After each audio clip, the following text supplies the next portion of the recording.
one thing that perhaps gave him, made him more comfortable sharing the story was that it was representative of so many selfless acts that have been performed, throughout the history of our country. And so again, he didn't think that his own act was extraordinary per se, and he certainly noted that, again, there were heroic acts happening, everywhere. Certainly during the Korean War, Chosin Reservoir campaign, where my dad's action took place, just incredible acts of bravery and selfless heroism. So I think his story perhaps helped illustrate the kind of acts that were taking place all the time, and the fact that, and again, he would say, if he was asked why he did it, and you think about the circumstances,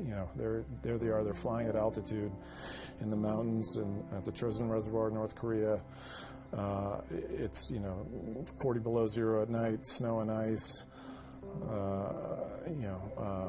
The American troops on the ground are outnumbered 10-1 by North Korean and Chinese soldiers. So just incredibly challenging, oppressive conditions, and there are the Navy pilots, flying support for the Marines on the ground, and Jesse gets shot down, and Dad decides to do a wheels-up landing, on the side of a mountain in snow and ice, and if he did process it, certainly would have realized pretty quickly that he had very little chance of survival himself. But again, his response was, he was, just doing his job, and if he hadn't done it, somebody else would have.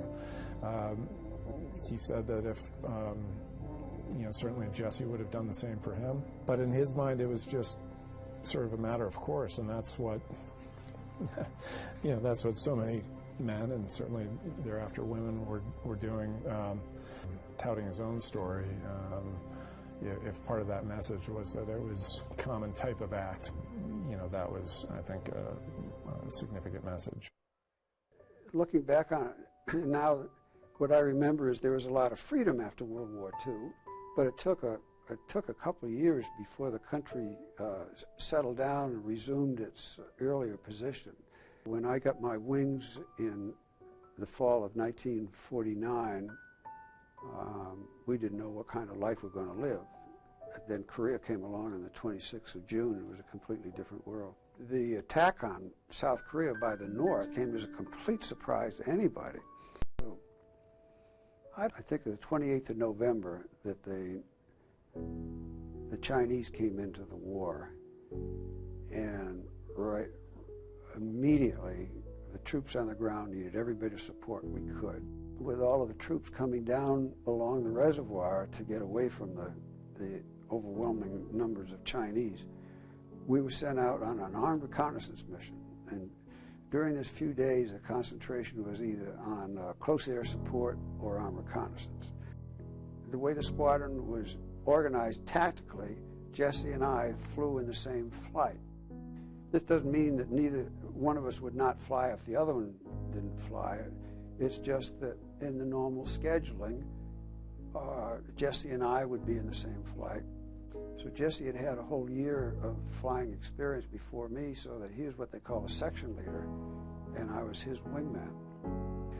As I remember, we took off about 1:30 in the afternoon, and so it was within an hour of the time that we took off. And Jesse then called out, "I'm losing oil pressure. I think I'm losing my engine." And somebody saw a space which would have been within gliding distance. And Jesse went in there and,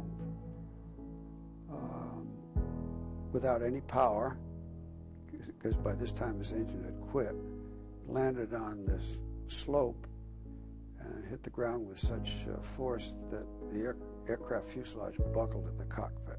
He landed wheels up. His canopy was open before he hit the ground.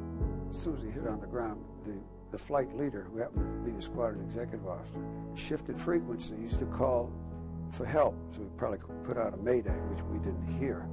flight leader called back and said, "We got an acknowledgement they're going to send a helicopter up." There was smoke blowing back from under the cowling of the aircraft, and there was great concern as to whether this might burst out in a flame before they could get the helicopters there.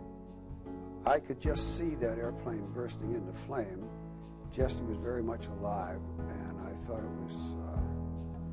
it was a risk worth taking to land close to his airplane, pull him out of the cockpit and wait for the helicopter.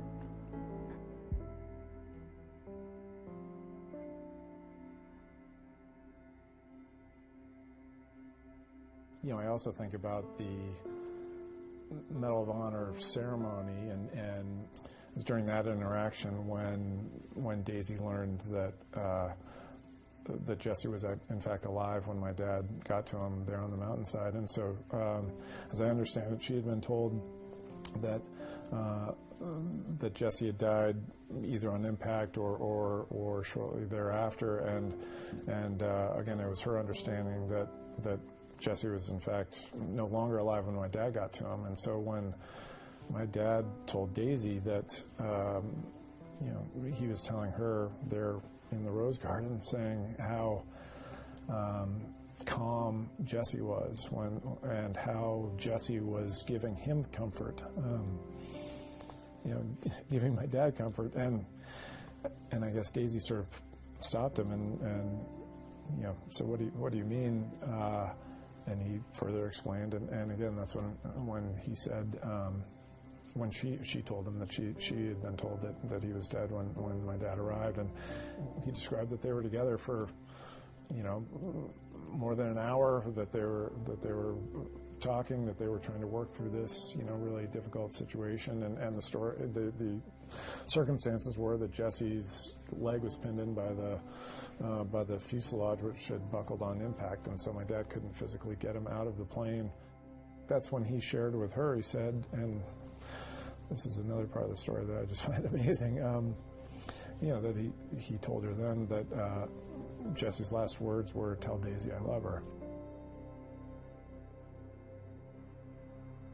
He was very fortunate to have been alive for so much of the construction period, of the ship. For him to be able to visit Bath Iron Works while the ship was under construction, meet so many of the men and women who were physically bringing the ship to life, that was incredible.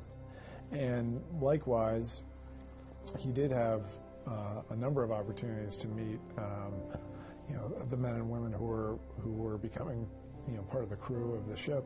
That too was, it sort of gave me chills just observing it from, 6 feet away, just watching those interactions. To him, young men and women who were going to be serving aboard his namesake ship. I think the whole thing was pretty surreal for him. And I certainly feel that they are embracing, his spirit and his spirit of selfless service and service to our country, service to the Navy, service to their fellow sailors, and I think all of those things do live on in the spirit of the ship.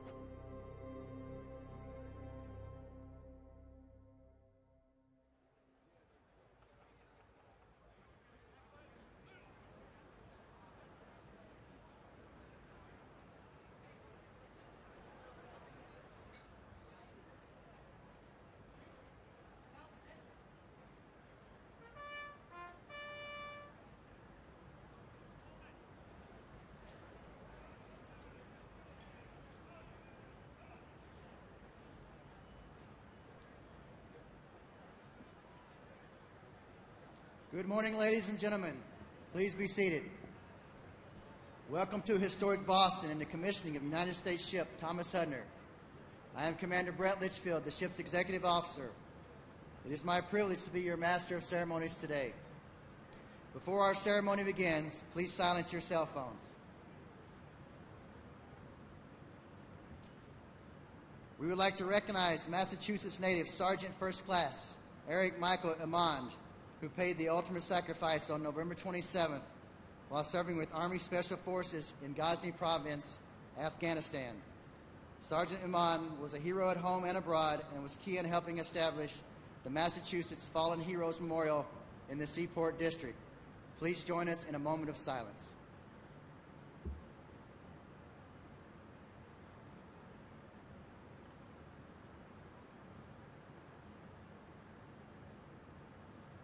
Thank you. We are here today to celebrate the commissioning of USS Thomas Hudner. The ship before you was christened in Bath, Maine on April 1st, 2017. Today she is complete, and this crew is proud to serve on the newest destroyer in the United States Navy. Our crew is dedicated to carrying out the courageous legacy handed down to us by her namesake, Massachusetts native and Medal of Honor recipient, Captain Thomas Hudner, Jr. To quote then Lieutenant Junior Grade Hudner's Medal of Honor citation, while attempting to rescue a squadron mate whose plane, struck by anti-aircraft fire and trailing smoke, was forced down behind enemy lines, quickly maneuvering to circle the downed pilot and protect him from enemy troops infesting the area, Lieutenant J.G. Hudner risked his life to save the injured flyer who was trapped alive in the burning wreckage. Fully aware of the extreme danger in landing on the rough mountainous terrain and the scant hope of escape or survival in sub-zero temperature, he put his plane down skillfully in the deliberate wheels-up landing in the presence of enemy troops. With his bare hands, he packed the fuselage with snow to keep the flames away from the pilot and struggled to pull him free. Unsuccessful in this, he returned to his crashed aircraft and radioed other airborne planes, requesting that a helicopter be dispatched with axe and fire extinguisher. He then remained on the spot despite the continuing danger from enemy action, and with the assistance of the rescue pilot, renewed a desperate but unavailing battle against time, cold, and flames. Lieutenant J.G. Hudner's exceptionally valiant action and selfless devotion to a shipmate sustained and enhanced the highest traditions of the United States Naval Service. In that same spirit, this ship will sail the oceans, often alone, and will stand vigilant against those who would threaten democracy and freedom. This crew is honored to serve in the ship which bears his name. Our ceremony today is a time-honored tradition which began with the commissioning of our first warship in 1775. Since then, thousands of ships have undergone the transformation from silent hulls to fully alive warships. Our commissioning crew, hereafter known as plank owners, are in formation among you and ready to bring our ship to life. In just a few moments, the United States Navy Band Northeast, Concord Independent Saluting Battery, and the Massachusetts Army National Guard howitzers will render honors to the Honorable Charlie Baker. Will the guests please rise and remain standing for the arrival of our official party, honors, presentation of colors, and the invocation. Ladies and gentlemen, our platform guests. Commander David Shirk, Chaplain Corps, United States Navy.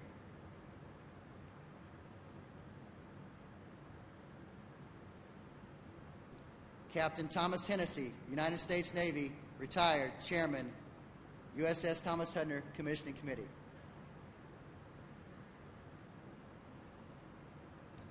Mr. Jim Sheridan, Vice President and General Manager, Lockheed Martin Rotary and Mission Systems.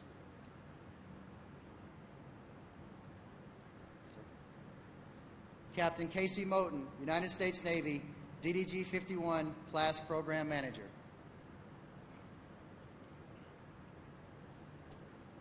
Captain Joseph Toot, United States Navy, Supervisor of Shipbuilding, Bath, Maine.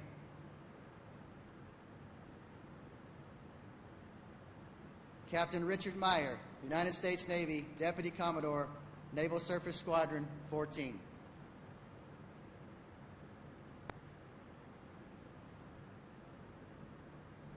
Miss Jessica Knight Henry, granddaughter to Ensign Jesse Brown.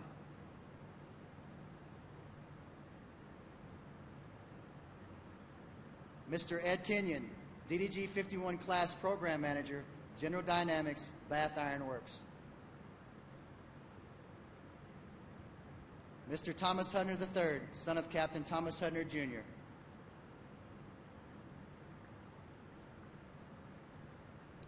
Rear Admiral William Galinas, United States Navy, Program Executive Officer, Ships.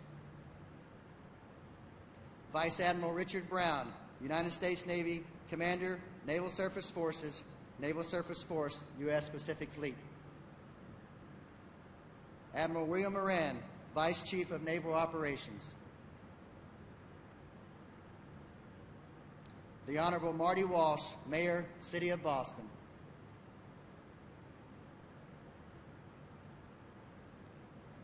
General Joseph F. Dunford, United States Marine Corps, Chairman, Joint Chiefs of Staff.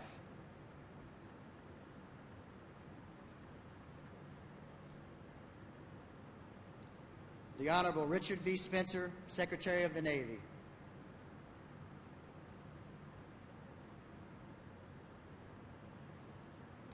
The Honorable Stephen Lynch, United States Representative, Massachusetts 8th District.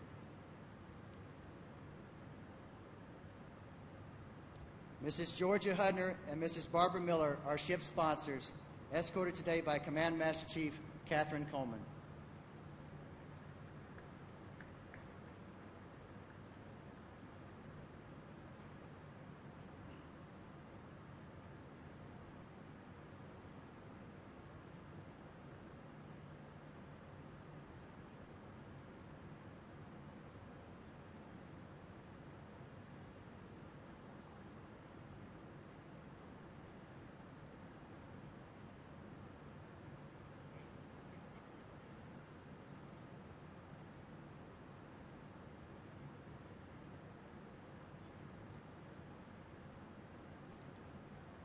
The Honorable Charlie Baker, escorted today by Commander Nathan Sherry, United States Navy, Thomas Hudner's commanding officer.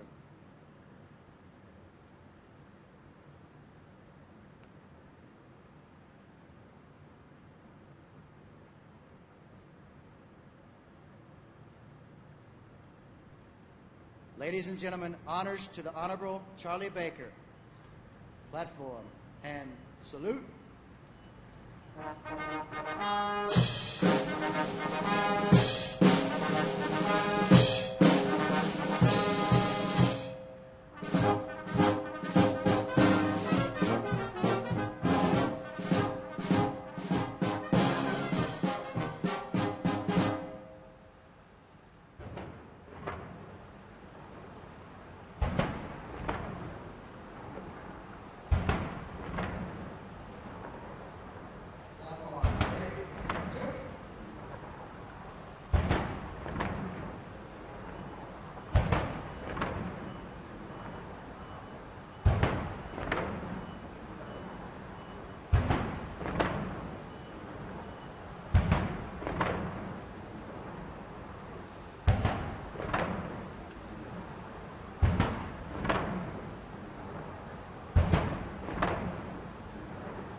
colors.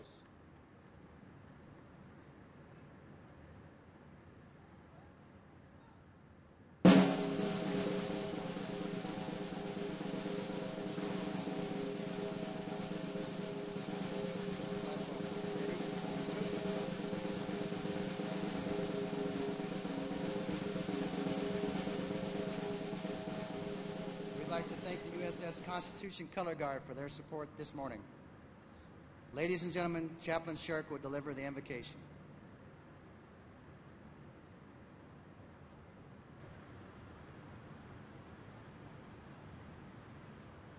Let us pray. Most gracious and holy Creator, we bow before your throne seeking your blessing upon what we undertake this morning, the commissioning of the destroyer, USS Thomas Hudner. As we stand in the shadows of the USS Constitution, we marvel at the technological evolution of our fine Navy. We must recognize the gifted minds that conceived the technology employed upon the plans of this ship. We also recognize the many hands and laborers that took those plans and forged the steel into the mighty vessel we see before us, so different from yesteryear. What has stayed consistent over the years is the commitment and dedication of the sailors that serve aboard. Still as committed, still as dedicated. For it is not the technology, plans, or steel that gives the ship life. It is the captain and the crew that serves as the master and the caretakers that bring a ship alive. And so we ask a special blessing be upon those who will serve aboard the USS Hudner from its very genesis to the twilight of her life. In every voyage and every deployment, may it seek to live out the ethos of this great nation, our Navy, and the namesake of this ship, Captain Thomas Hudner, as he downed his aircraft to save another, that all men are created equal. Father, we pray this ship first be a statement of our desire for peace long before it must be used as a weapon of war. In this we pray in your name. Amen. Will the guests please be seated? Ship's company, parade, rest.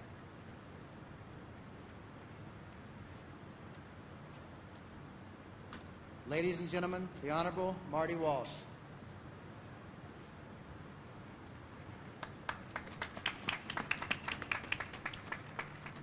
Thank you, everyone, for being here today.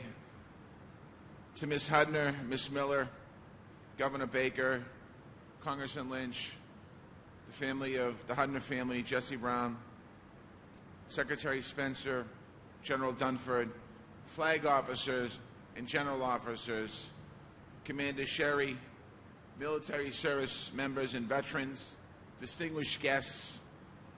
It's my profound honor to welcome you to the City of Boston for the commissioning of the USS Thomas Hudner. This is a day with great pride for the City of Boston. As we gather here on Boston Harbor, one of the birthplaces of the American Revolution, one of the iconic places in the American naval tradition, we are here to bear witness to the strength of this tradition, the values it's built on, and the people who embody it today. We are standing now in South Boston. This was a Navy shipyard for much of the 20th century. The Charlestown Navy Yard across the harbor remains home to the USS Constitution, the world's oldest naval ship afloat. And thousands of men and women from our neighborhoods have served their country with pride and passion over the years, down to this very day. I encourage all of you, while you're in Boston, to visit the Massachusetts Fallen Heroes Memorial right down the Harbor Walk in South Boston Seaport. One of its creators was Sergeant First Class Eric Michael Emmond of the United States Army, who returned to duty after recovering from a combat wound and lost his life with two others in Afghanistan on Tuesday. We pray for his family and for those he served with. And we stand in awe once again at the sacrifice of every single service member and every single military family that makes for our country. I want to publicly thank the crew of the USS Thomas Hudner for your commitment that you have made to serve. And I want to thank the Hudner family for sharing an American hero and a Medal of Honor recipient with us. Captain Hudner's historic acts and life of service embodies the teamwork, duty, and courage that makes our military great and our country strong. I also want to recognize the family of Jesse Brown and thank them for their sacrifice to our beautiful country. The values of these two men and so many others are the values that we need to rely on if we want to meet the challenges in the 21st century. I am immensely proud today in Boston that we can continue this tradition. We can amplify these values through the commissioning of the USS Thomas Hudner. I thank you once again for this honor. God bless all of you, and God bless the United States of America. Thank you, Mayor Walsh. Ladies and gentlemen, Mr. Ed Kenyon.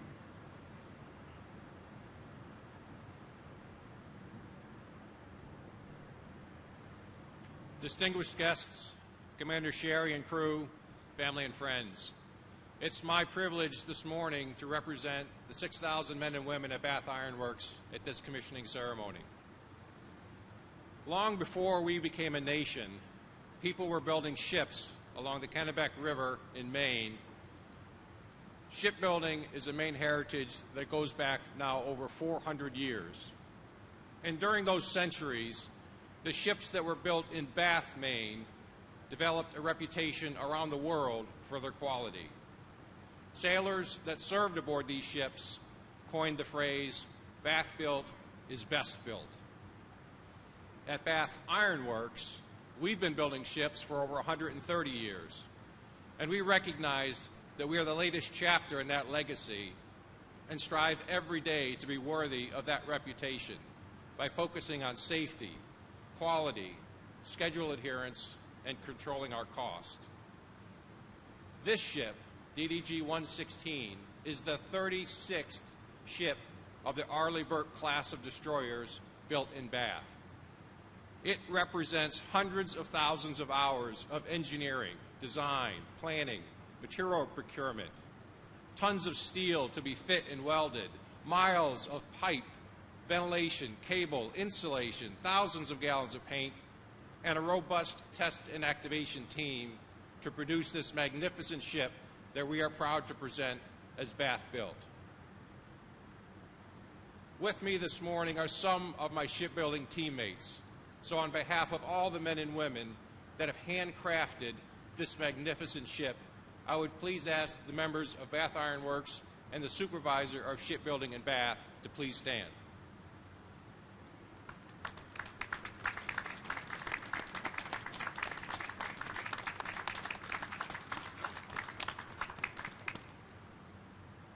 In closing, I'd like to speak directly to the crew and remind you of the message I shared in June on the day that we delivered the ship to the Navy and you moved aboard. When the day comes for this Thomas Hudner to go into harm's way, go boldly.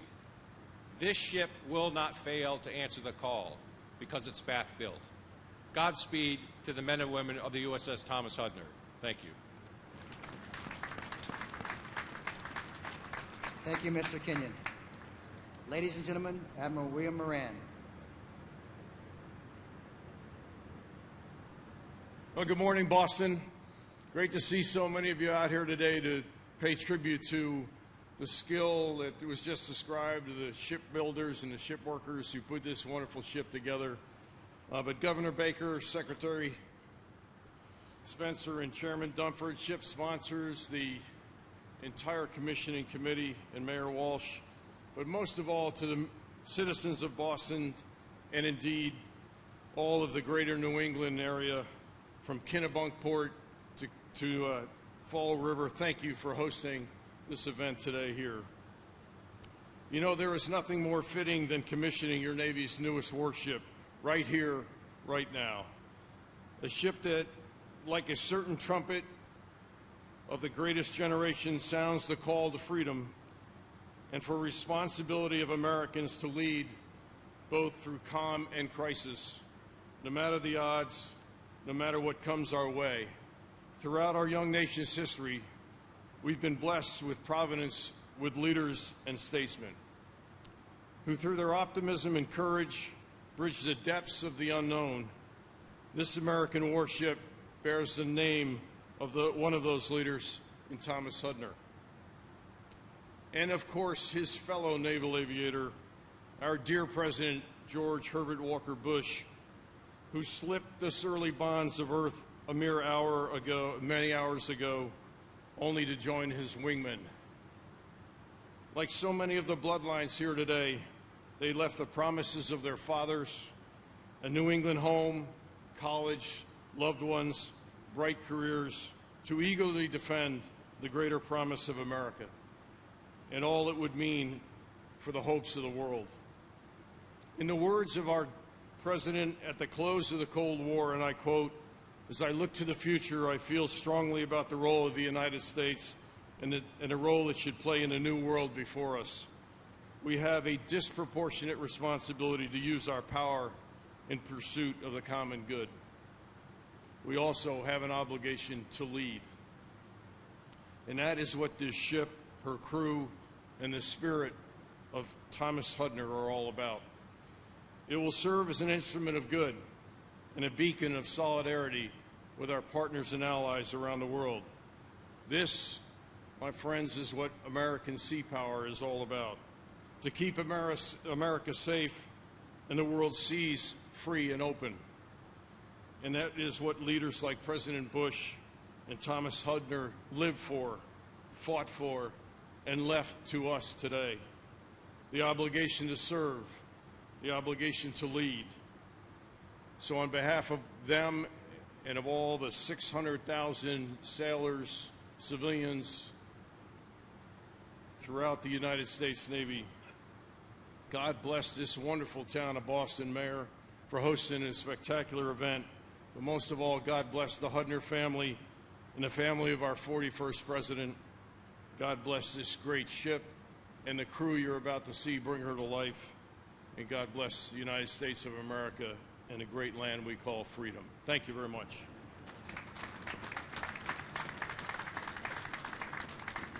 Thank you, Admiral Moran. Ladies and gentlemen, General Joseph Dunford.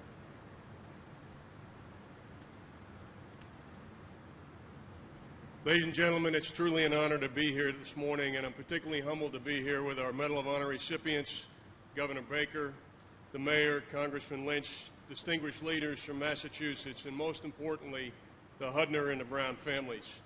I join Secretary Spencer, Admiral Moran, and the other leaders on stage in representing your men and women in uniform. As we conduct this ceremony, 275,000 of your soldiers, sailors, airmen, and Marines are operating around the world in 177 different countries. And as you know, many of them are in harm's way. I'd ask you to keep them in your thoughts and prayers, as well as the families of those we lost last weekend. I'm also here as the son of a Marine who was on the ground fighting at the Chosin Reservoir.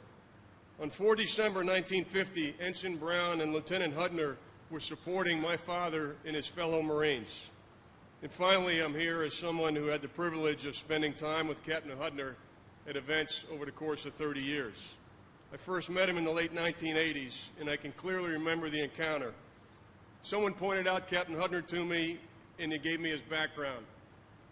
And I immediately went over and waited in line, hoping just to shake the hand of a true American hero.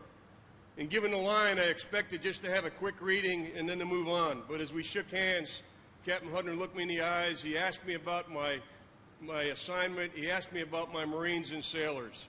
He took the time to be engaged. In that initial engagement, I was struck by Captain Thomas Hudner's courtesy and his humility. And in later engagements, I gained an appreciation for his commitment to service and his character. I'd also learned how he viewed his Medal of Honor. In his own words, he viewed the medal less as an honorific than as an obligation to use the platform it brought him to bring attention to all those who served and sacrificed.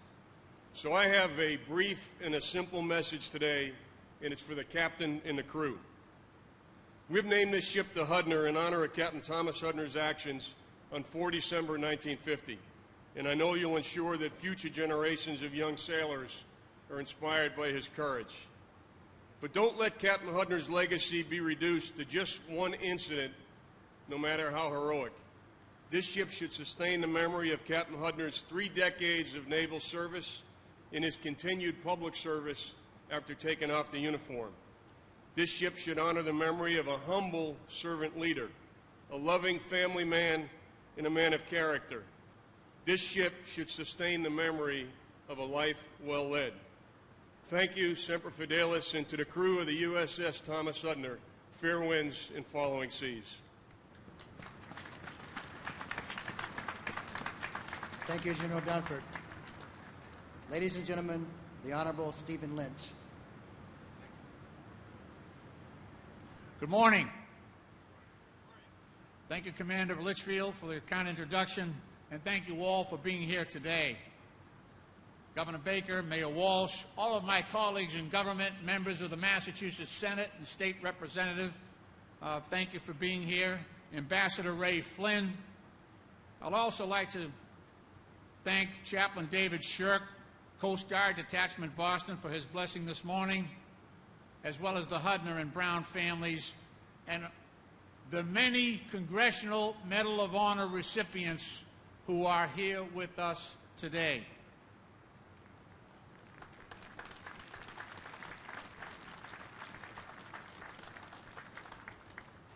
It is a special privilege for me today to welcome and stand at this dais with General Joseph Dunford, the highest-ranking military officer in the United States military today as head of the Joint Chiefs of Staff. A son of South Boston, and as a representative of South Boston, as someone who worked in this port, I want to say what an honor it is to have you with us here today. I first met General Dunford in Iraq when he was a lieutenant general at CENTCOM.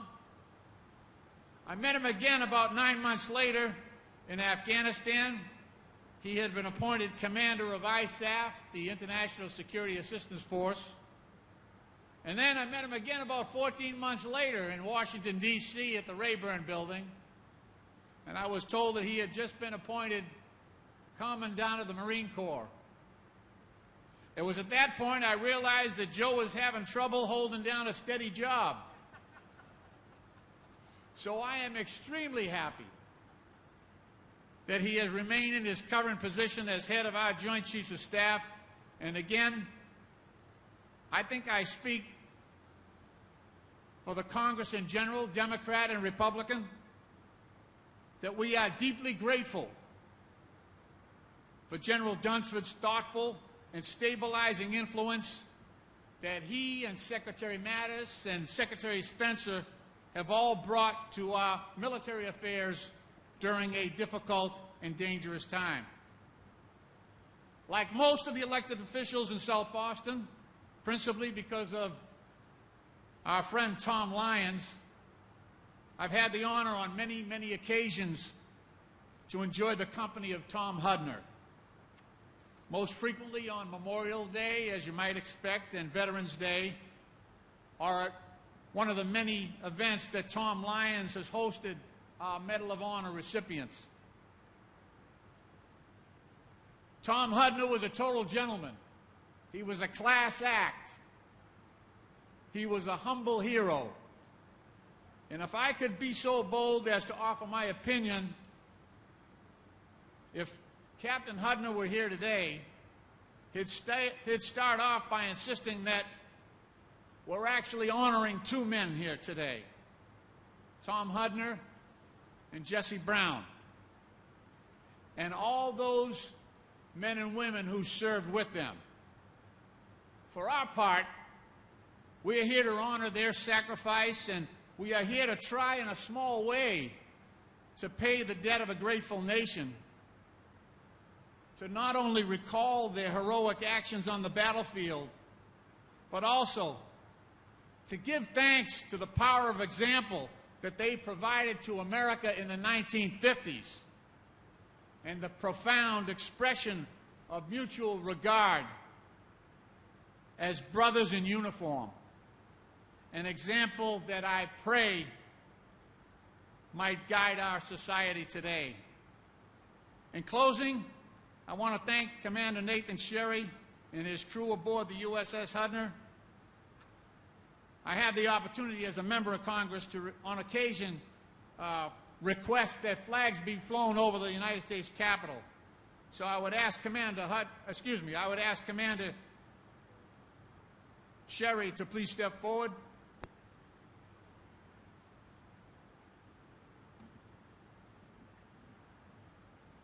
This is to certify the accompanying flag was flown over the United States Capitol at the request of the Honorable Stephen F. Lynch, Member of Congress. This flag was flown over the United States Capitol in recognition of the commissioning of the USS Thomas Hudner, DDG116, presented to Commander Nathan Sherry, United States Navy, and the crew in honor of Captain Thomas J. Hudner, Jr., Naval Aviator, Medal of Honor recipients for his valiant efforts on April 13, 1951, in attempting to save the life of his squadron mate, Ensign Jesse L. Brown, in the Battle of the Chosin Reservoir during the Korean War. Signed by Stephen Ayers, Architect of the Capitol.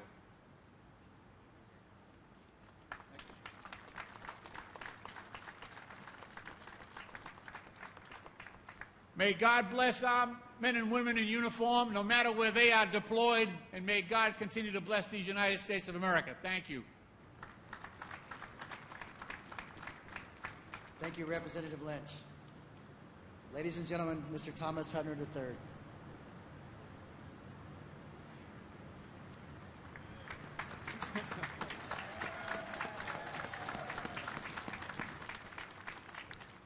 Thank you. I needed that.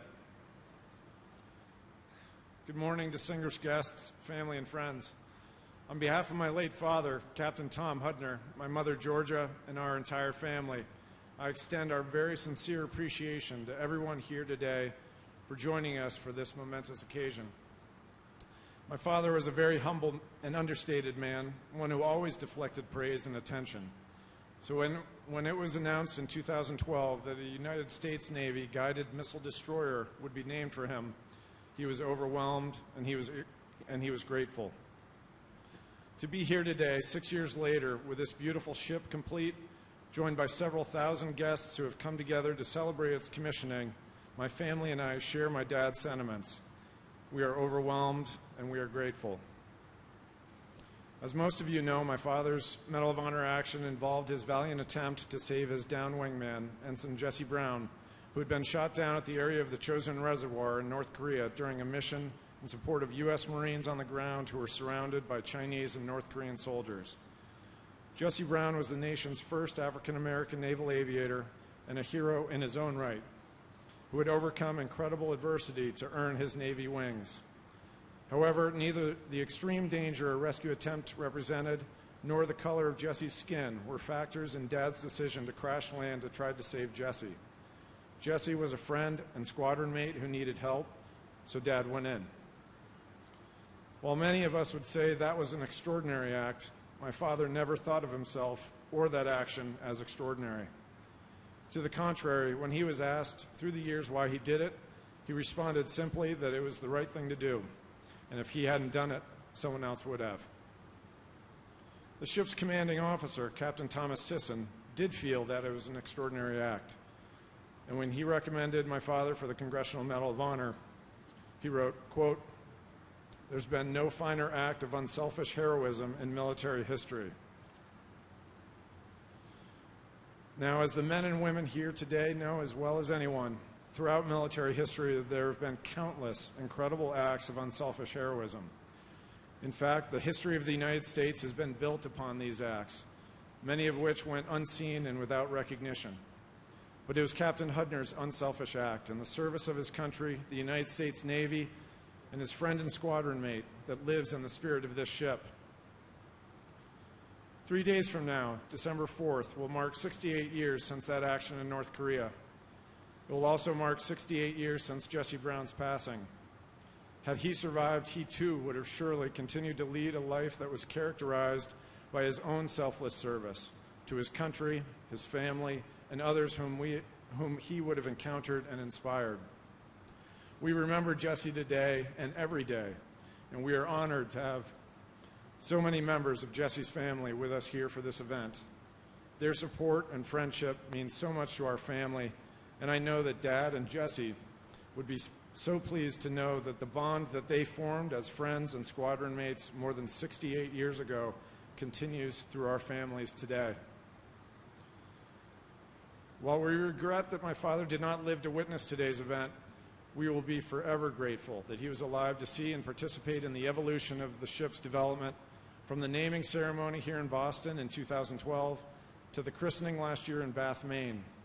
It was a thrill for him to have the opportunity to visit Bath Iron Works many times and to meet and to thank the men and women who were bringing his namesake ship to life, whose great skill and dedication carry on the legacy of Bath built is best built. Today, we extend our deep gratitude to the Commissioning Committee, who have provided countless hours of work and an abundance of care over the past 4 years to plan and execute today's event and the activities leading up to it. Many of those men and women shared a personal friendship with my father, and I know that those bonds have infused and inspired their incredible efforts, and we are so grateful. We also thank all of our servicemen and women, active duty and retired, the countless men and women who have served in the armed forces throughout our country's history. And we pay special tribute to those who have made the ultimate sacrifice, those like Jesse Brown. We thank all of these men and women for their service, and we vow to never forget their sacrifices to protect our freedom and the freedom of others. A particular highlight for my father and for our entire family has been the connection he shared and that we share with the ship's crew. Under Commander Sherry's leadership, the crew made personal connections with my father when he was alive, and as much as they were pleased to have the opportunity to meet with him, he was just as excited to spend time with them. My father's pride in the Navy was beyond measure, and the men and women of the crew of the USS Thomas Hudner exemplified for him the characteristics of leadership, dedication, and selfless service. As a family, we feel truly honored to know the crew. We share his pride in you, and we are so grateful that you are serving aboard this great ship. Some of the most memorable experiences I had with Dad were to be at an event or gathering, perhaps just a few steps away, and to witness the way in which people responded to him and his story, and to hear them express what his story meant to them, and to see the way in which Dad would engage with those people with unfailing grace, interest, and humility. While it was often my dad's naval career or Medal of Honor action that initially drew people to him, it was his inherent characteristics of respect, empathy, modesty, and humor, and always placing the needs of others above his own, that led to deep and lasting friendships with so many. As a family, we are so humbled and honored to participate in today's event and to celebrate our country, the United States Navy, and the commissioning of the USS Thomas Hudner. Thank you.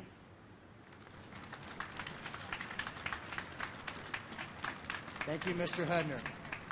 Ladies and gentlemen, the Honorable Richard Spencer.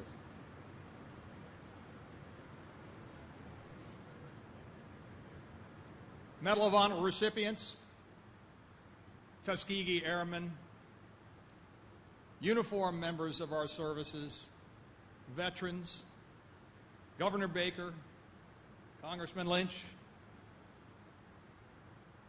General Dunford, Admiral Moran, the Honorable Ray Mavis, who is the naming authority for this ship. Ladies and gentlemen, welcome. Thank you for inviting me here today to share in this great event.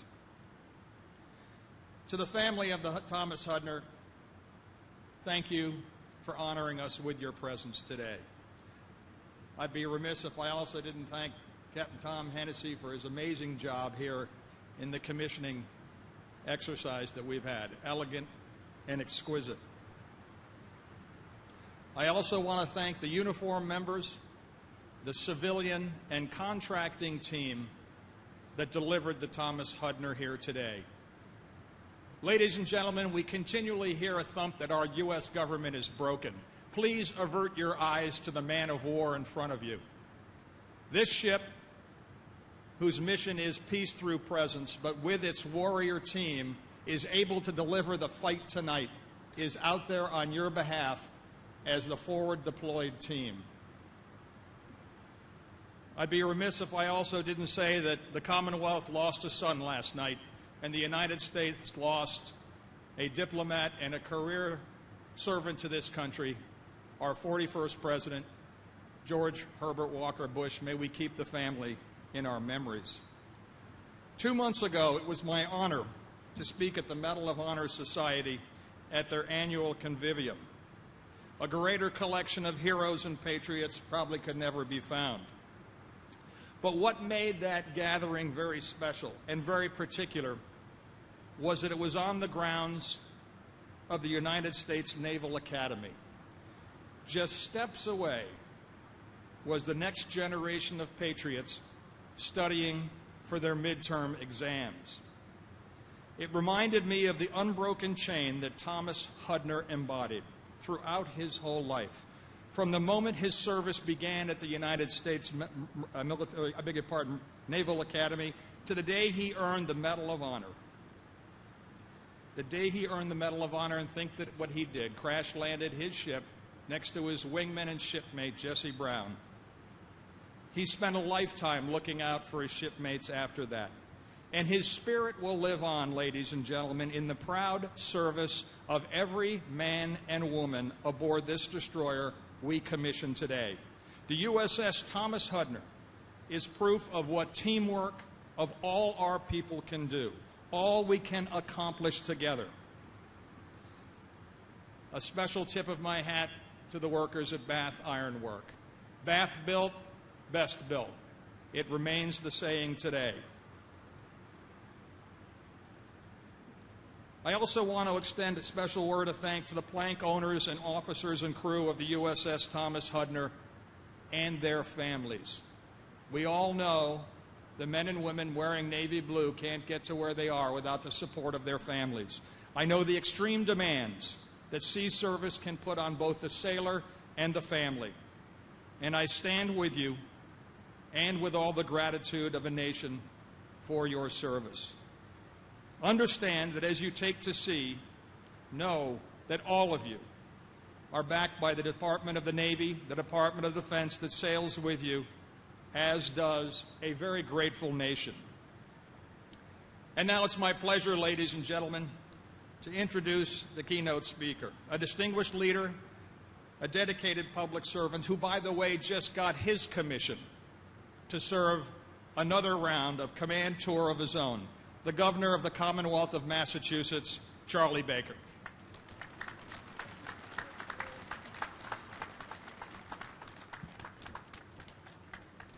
Thank you very much, Mr. Secretary, and let me just begin by thanking all of you who came out today to celebrate this glorious and joyous event. I also want to thank the Commissioning Committee, the folks at Bath Iron Works, the Navy, our elected and appointed officials who are here with us today, and our men and women in uniform. But I want to start in particular by recognizing the crew of this magnificent vessel. They've been in Maine for the past 2 years, while their families have remained home across the country. I want to thank you and your families for your dedication, your sacrifice, and your service to this country.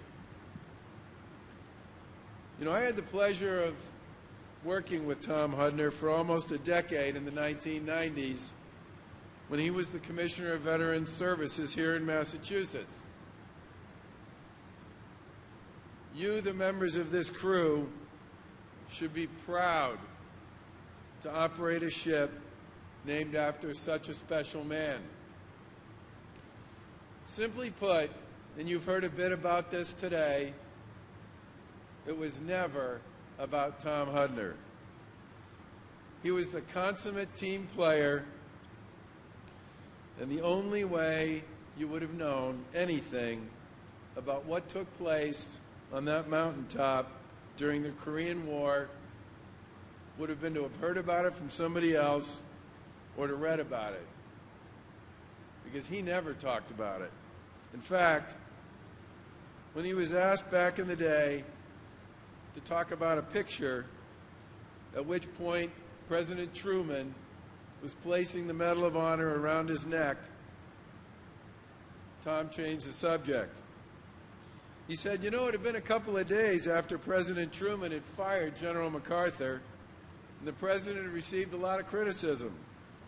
So we're on the Rose Garden steps, and Daisy Brown, the widow of Jesse Brown, the fellow I tried to pull out of his airplane, was there, escorted by a black Navy lieutenant. After he put the medal around my neck, the president started to leave, and as he turned around on those Rose Garden steps, he stumbled, and the lieutenant caught him before he fell. Now, I don't think he would have fallen on his face, but still, the lieutenant looks at him and says, well, Mr. President, I hope you know that somebody here is still supporting you.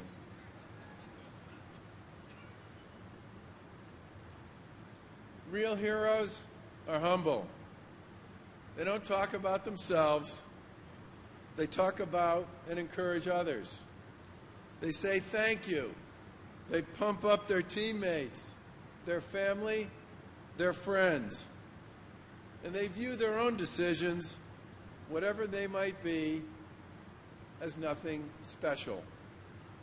On December 4, 1950, almost 68 years ago to the day from today, Tom disobeyed a direct order and crashed his plane on a snow-covered mountaintop in 15-degree weather to try to save his friend and fellow airman, Jesse Brown. It was an act of bravery and sacrifice that bordered on the edge of recklessness. But Tom didn't see it that way. Jesse was alive, and it looked as if he needed nothing except a good tug to get him out of that airplane. I just didn't think very much about hurting myself. I just felt that, for what it was worth taking the chance. So matter of fact, so focused on his friend, so understated and unassuming, so Tom Hudner. Some years later, Tom said his first thought when he crash-landed the plane was something like, God, what the hell am I doing here? Just climbing up the snowy, slippery slope and then finding a way to look into the cockpit of Jesse Brown's plane and reach out to him was work. He couldn't create the leverage he needed to pull him out, and given the damage to the cockpit, it's not clear he would have been able to haul him out even if he'd had the leverage to make a go of it. Still, he stayed with Jesse, talked about the situation they were facing together, and tried a variety of approaches to set him free. Eventually, after about 45 minutes, a rescue helicopter showed up, and Tom had no choice but to leave with the copter, hoping to come back later to extract his friend with better equipment. Alas, the weather and the enemy made the return trip impossible. But Tom never forgot Jesse's widow or his family. And in fact, he paid for Daisy's post-war college education with his discharge bonus and stayed close to her and to her family throughout Daisy's life. And he said many times that he thought about Jesse Brown every single day for the rest of his life. And like almost every member of the military I've ever met, Tom didn't think what he did was particularly special. In one interview, he said the men he served with would do anything for one another. Another time, he said, I wrecked an airplane, and I didn't even get the guy out of the wreckage. I happen to be an aviator, but an infantryman who cannot dig deep enough or fast enough to get away from enemy gunfire will still jump up at the first sign of trouble to pull a buddy to safety. It's an attitude that is latent for the most part in normal life, but comes out when you're suddenly confronted with life and death in a situation like that. After Tom's passing, the Boston Globe wrote an obituary that noted that Tom spent much of his time talking about his wingmate, Jesse Brown, when this ship was christened in Maine 2 years ago.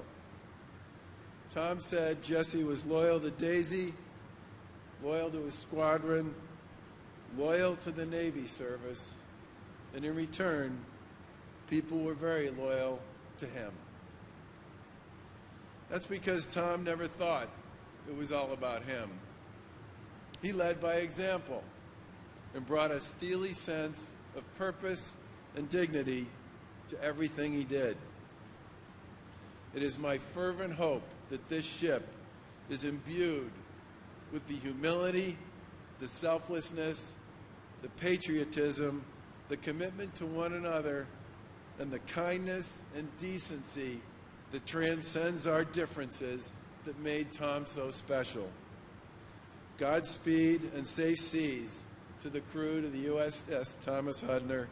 God bless the Commonwealth, and God bless the United States of America. Thank you.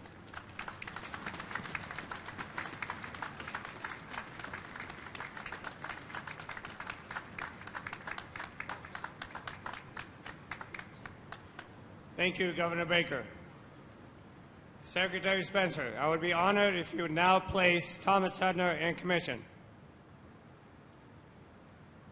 For the President of the United States, I hereby place the United States ship Thomas Hudner in commission. May God bless her and guide this warship and all that sail in her.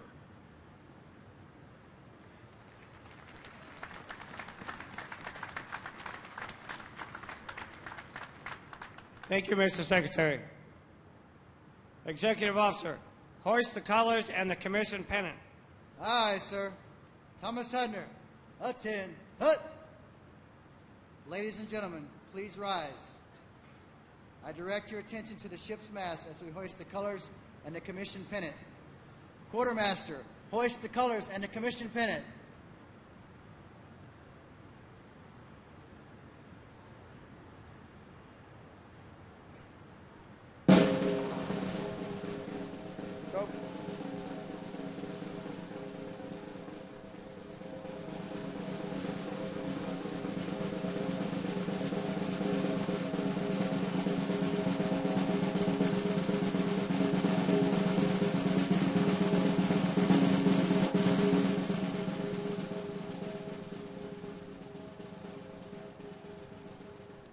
Captain, the colors and commission pennant are flying over USS Thomas Hudner. Very well. Ladies and gentlemen, please be seated.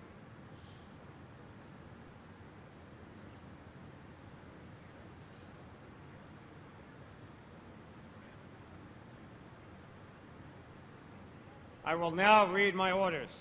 From Commander, Naval Military Personnel Command, to Commander Nathan Sherry, United States Navy. Subject, Buford's Orders 1085 of 17 April 2015. When directed by Reporting Senior, detach in June 2015 from present duty and report to Pre-Commissioning Unit Thomas Hudner, DDG116, as Commanding Officer. Upon commissioning of USS Thomas Hudner, report for duty as Commanding Officer. Admiral Moran, United States ship Thomas Hudner is in commission and I am in command.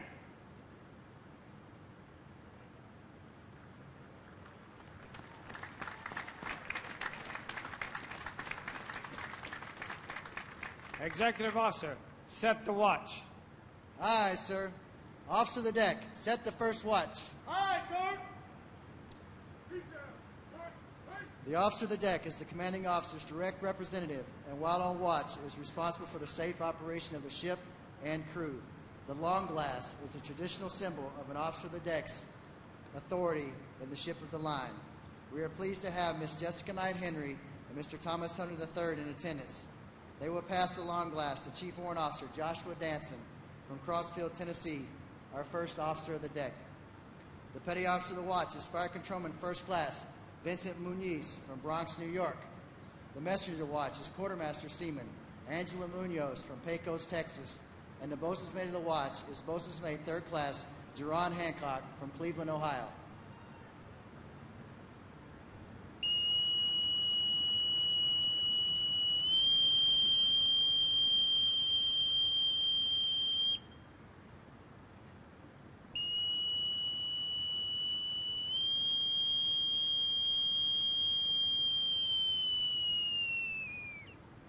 Set the watch. On deck, Section 1. Sir, the watch is set. Very well.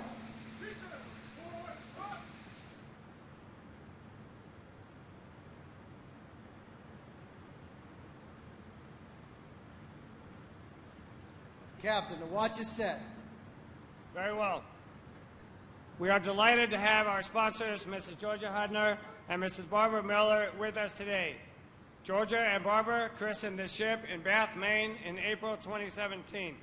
Ladies, I would be honored if you would join me and give the order to man our ship and bring her to life.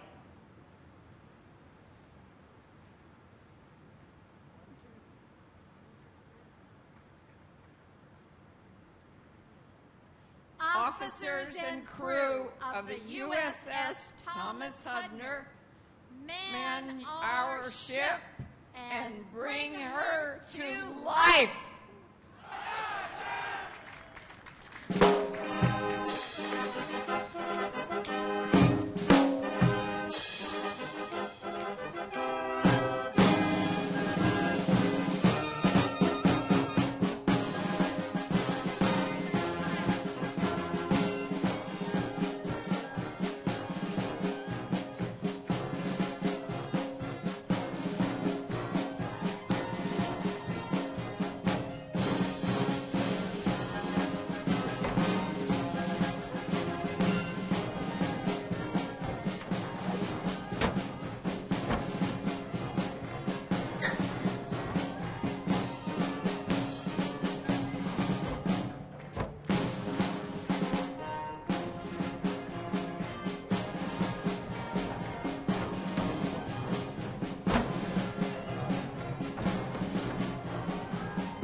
Ladies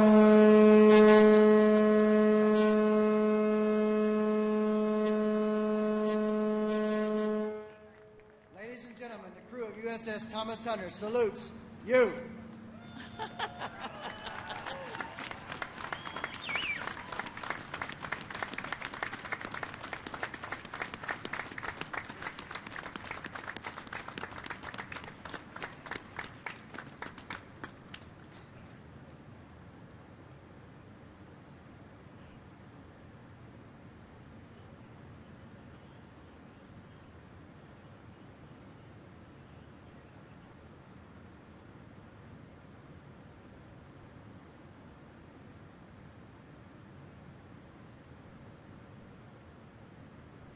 Is this a flyover?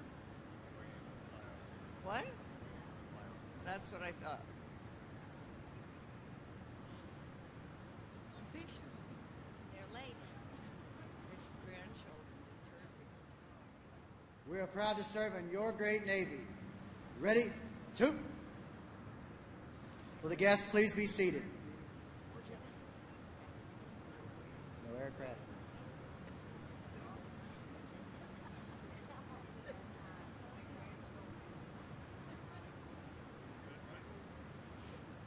Captain, USS Thomas Hudner is manned and ready.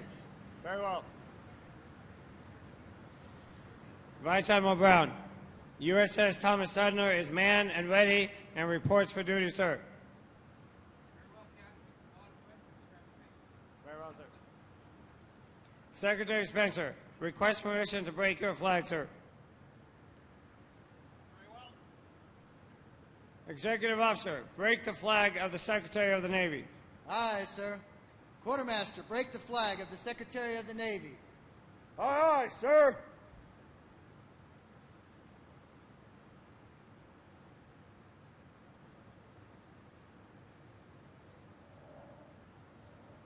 Captain, the flag of the Secretary of the Navy is flying over USS Thomas Hudner. Very well.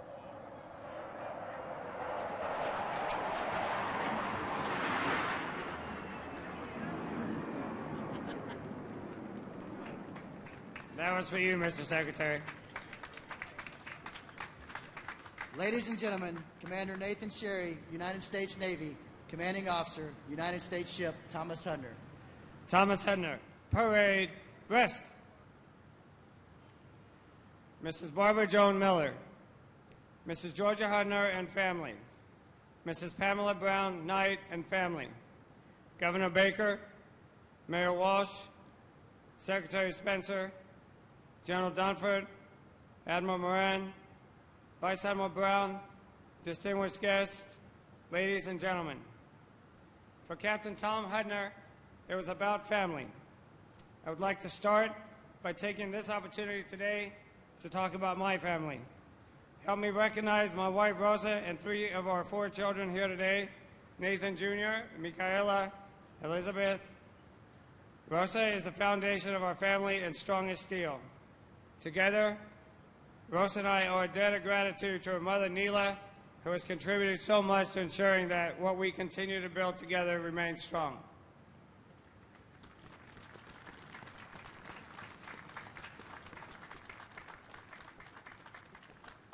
So today, we come together as a family to celebrate our ship's namesake, Captain Thomas J. Hudner, Jr., who on 4 December 1950 valiantly and intentionally crash-landed his own plane to save his element leader, his friend, and his shipmate, Ensign Jesse Brown. Today, we come together as a family to honor the character of the man for whom this ship is named. It is through his character that he was able to defy what was once the core elements of a society that continually wronged people who were not like the majority they lived with. It is through his character that upon ending 27 years of naval service, he then served our veterans and the great city of Boston for another 4 decades.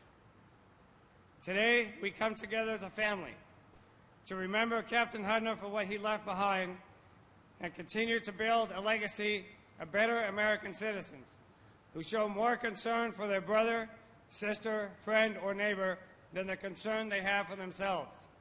A legacy where we understand and endeavor to better ourselves and those around us and help those soldiers, airmen, Marines, and sailors that have gone before us to serve our great nation and put themselves in harm's way to defend values, beliefs, and ideals for which this country stands for, and for which they believed in so strongly that they risked their lives defending them.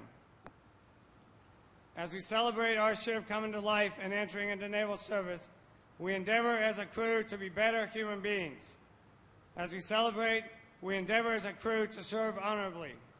And as we celebrate, we look forward to the day where we might be tested and even find ourselves in a predicament, as he was, where we will do what it takes without hesitation, despite the odds, despite the orders, despite barriers in society, to save our brothers and sisters who are themselves in harm's way. We look forward to the day where we, too, can be like our ship's namesake, like Captain Hudner.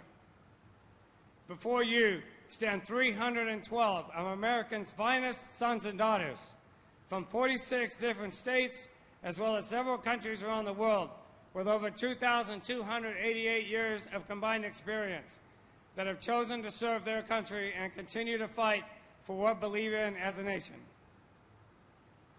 I can't begin to tell you how proud I am of this crew and what they have accomplished over the last 3 years, watching the ship come together in Bath Iron Works, heading out to sea on sister ships for training and experience, and spending countless hours carrying out tasks required to bring this mighty warship we now call USS Thomas Hudner to life.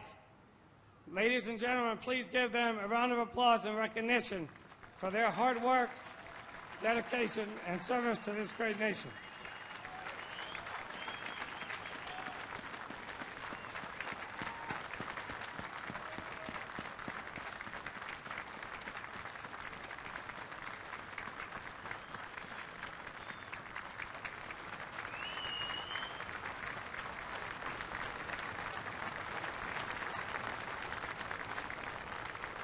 I can't begin to tell you how grateful we are as a crew for how well this ship is built and for all the support we have received to make this day happen.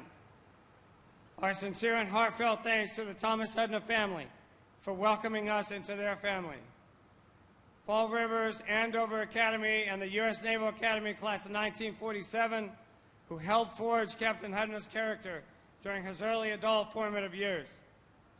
The shipbuilders in Bath, Maine, who poured their heart and soul to build it right from the start. The Supervisor Shipbuilding Bath team, who so graciously welcomed us into their community and provided so much assistance, guidance, and training.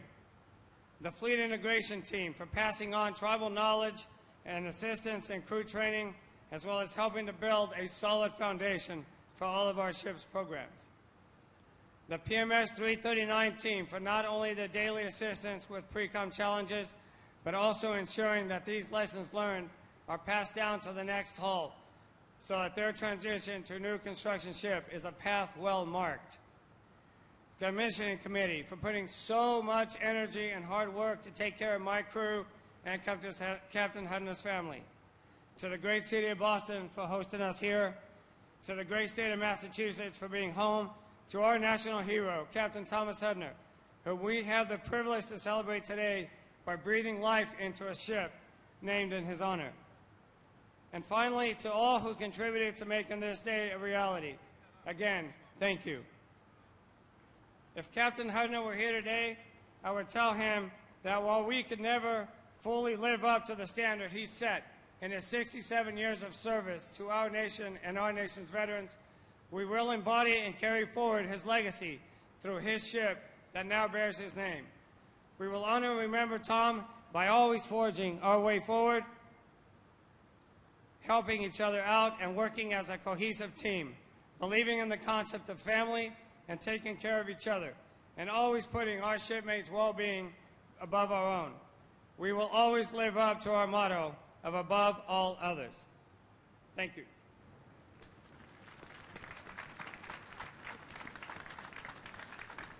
Ship's company, out in Hut.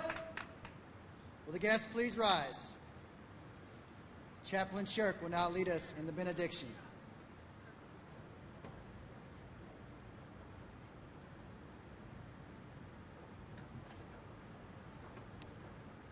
A sailor's prayer. Let us pray. Dear Lord, I'm just a sailor, a protector of the land, a servant called to battle when my country takes a stand.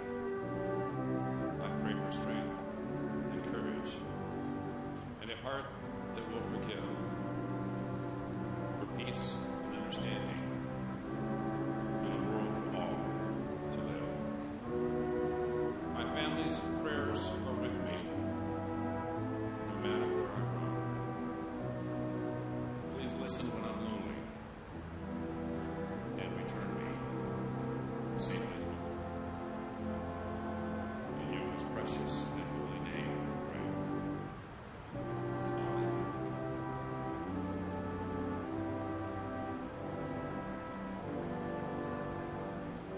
Thank you, Chaplain Shirk. Ladies and gentlemen, please be seated and remain seated for the departure.